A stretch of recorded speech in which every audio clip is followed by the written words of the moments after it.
Son as 8 da mañán. Estou nas Galletas. Fun a miña playa preferida, a playa dos Enoxados, pero tuve que liscar porque había un can que me daba mala espiña. E aquí nesta playa tamén hai un can, pero un can que está chamando a miña atención por outras cousas. É un can que está ao seu, aí o tedes, todo tranquilo igual que eu. Bueno, pois nada, hoxe non poden ir a camiñar porque teño un pé mal ferido.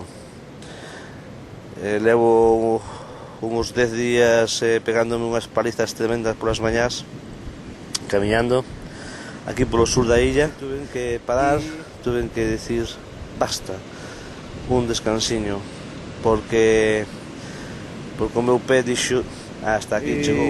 Teño comigo hoxe un libriño que trouxen que xa lim, pero que para refrescar un pouco a memoria. Miguel Anxo Fernán Bello, Francisco Pillado Maior en conversas con Manuel Beiras, La estrela da palabra, un libro adicado, con moito unha aperta solidaria, a Paco Pérez fraternalmente unha aperta nacionalista de Miguel Anxo Fernán Bello.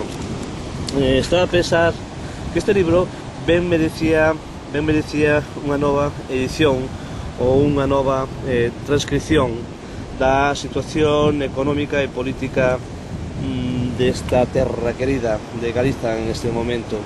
Quizás este libro xa se quede un pouco en eso, en memorias. Bueno, claro, este libro ten unha especial algo especial porque estou en vísperas de facer o camiño de Santiago, de empaparme de terra outra vez.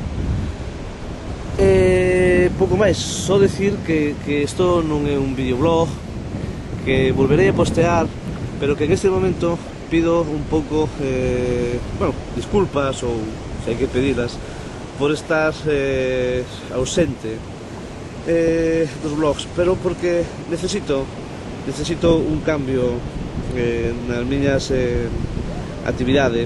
Na miña actividade, pois, necesito volver a ler un pouco, necesito despertar cedo e empaparme de vida. Posiblemente pasara moitas horas sentado frente a ese ordenador a gusto, pero que na vida a veces hai que descubrir novas cousas, non descubrir, redescubrir, engancharse á vida. Empeza antes de... O camiño de Santiago sigue despois de... De momento só queda disfrutar desta antesala da felicidade.